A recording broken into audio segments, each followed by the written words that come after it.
Rev your engines and fasten your seatbelts. It's time for Thunder Talk with Dan Bailey, keeping you up to date on everything going on this season at Mississippi Thunder Speedway. Thunder Talk is powered by Arcadia Chrysler, Dodge, Jeep, and Ram. Now, here's your host, Dan Bailey. Hey, race fans, welcome to another edition of Thunder Talk. I'm Dan Bailey. You know, last Friday night at Mississippi Thunder Speedway, we saw something completely different. Micro sprints on the Big Third Mile. Now, the micro sprints do follow the Mississippi Thunder Karts and Wings Summer Series, but normally they're competing on the 5th Mile Oval that's built down in the infield of the much larger Big Third Mile. But last Friday night, we got to see the micro sprints in all their speed and glory attacking the high banks on the Big Third Mile, and I'm happy to welcome to this week's edition of Thunder Talk one of those competitors. As a matter of fact, not just a competitor, but the evening's feature winner, Joe Snow, driver of the number 4 micro sprint. Joe, first of all, welcome to this week's edition of Thunder Talk. Hey, thanks for having me, Dan. It was pretty amazing to see the micro sprints on the Big Third Mile last Friday night. Now, I have been able to watch the micro sprints compete on the Lightning Speedway, that smaller 5th Mile Oval, but I gotta be honest with you, it's almost unfortunate that we call them micro sprints because that makes them sound like less than they are. You guys have a handful. You guys are really working the wheel and turning in some amazingly fast laps. Yeah, it's on the bigger track, it would have been ideal to go out after the late models where the track would have been polished off, but once we get it cleaned off, we can put on a whale of a show even on the big tracks, you know, where going out after the late models would have helped us out essentially. Well, last Friday night you guys did put on a great show. A wide variety of drivers came to turn laps as part of the micro sprint portion of the show, and some of those race fans in the grandstands were seeing these micro sprints for the very first time. So, for any of the radio listeners tuning in, let's give them an introduction. What exactly makes a micro sprint, and how does it differ from any other similar race cars like that? The chassis is a chassis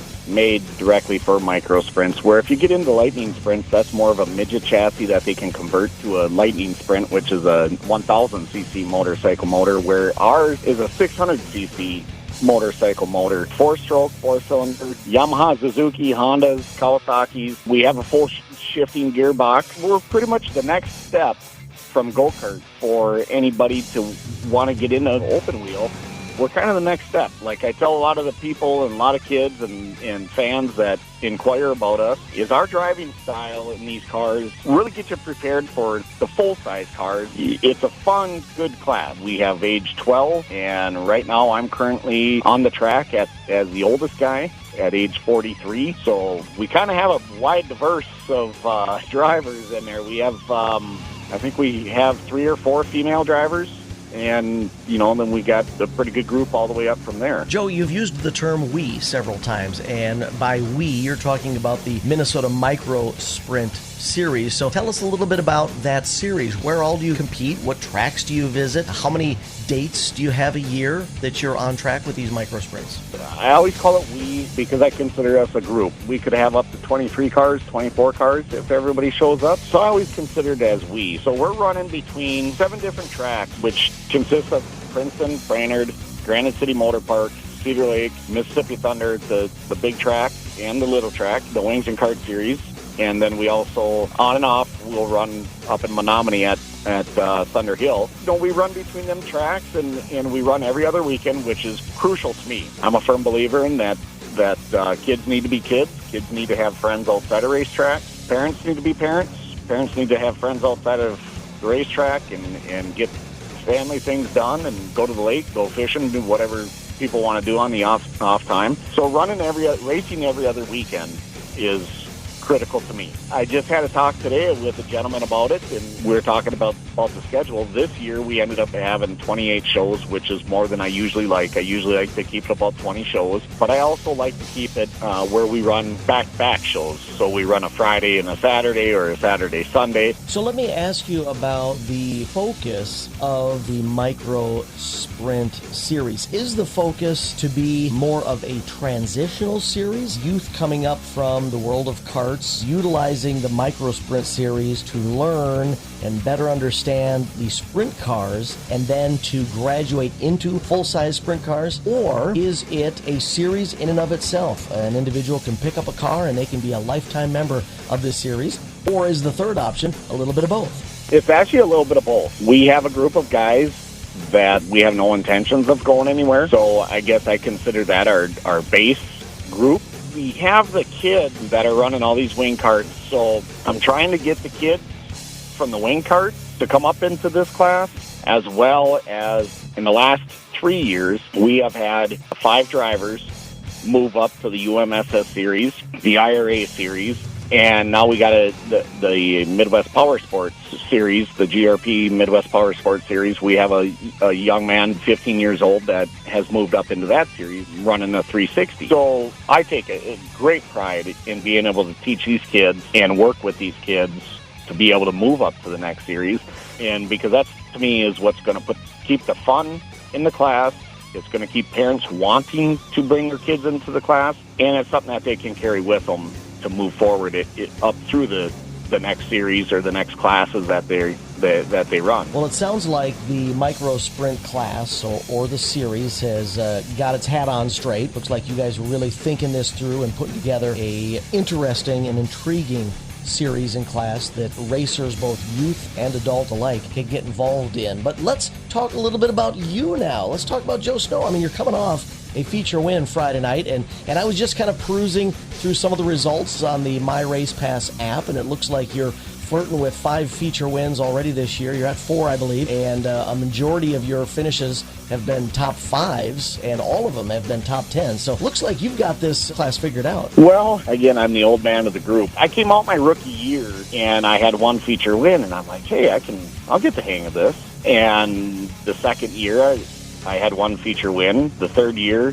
I went all the way to the last weekend before I got a feature win. And last year, I didn't get one. I went winless all year. Well, last week, you were able to do something that not a lot of drivers, I think, are able to do. On Friday night, you raced on the Big Third Mile, and then on Saturday night, you came right back with the Mississippi Thunder Kart and Wing Summer Series and raced on the 5th Mile Oval. 2 drastically different tracks. What was that like, trying to make that transition? It's a whole different driving style. The big track, I had my car, I was flat foot the whole time. I never lifted. I used the brake a little bit to pull the car down through the corner, but it was just, we were wide open.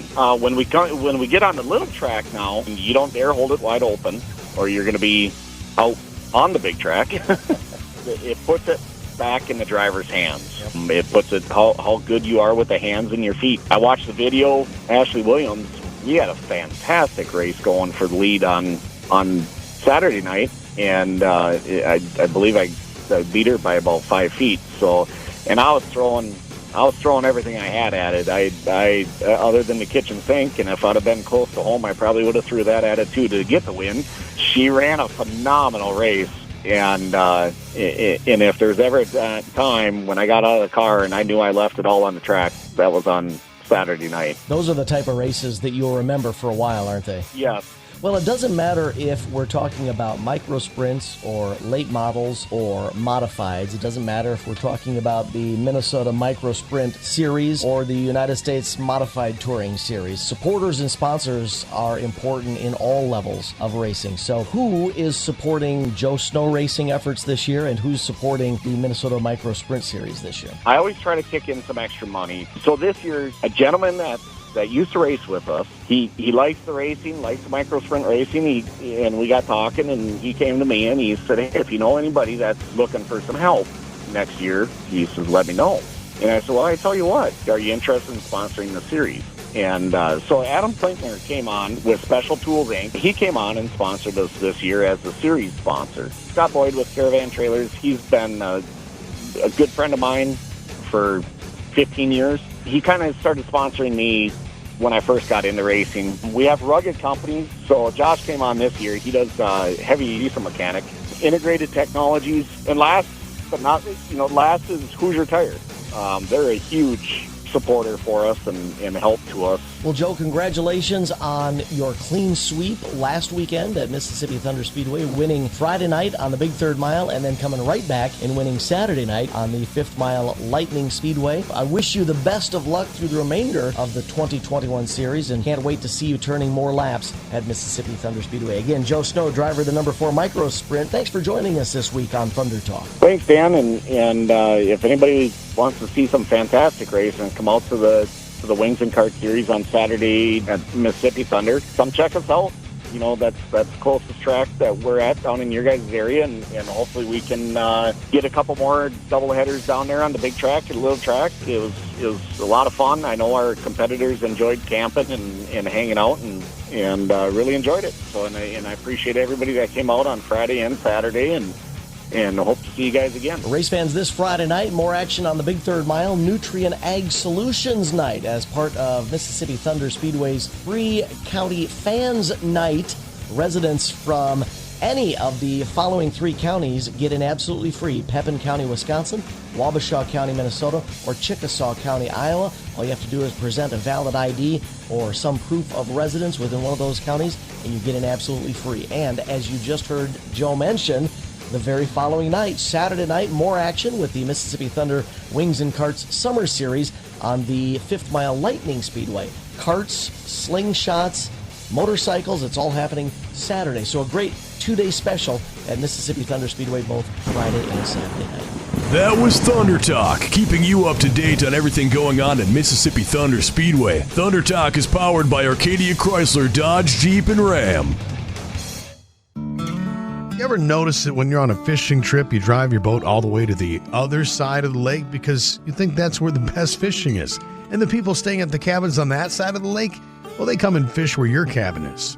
You don't have to drive a long ways to catch the big fish.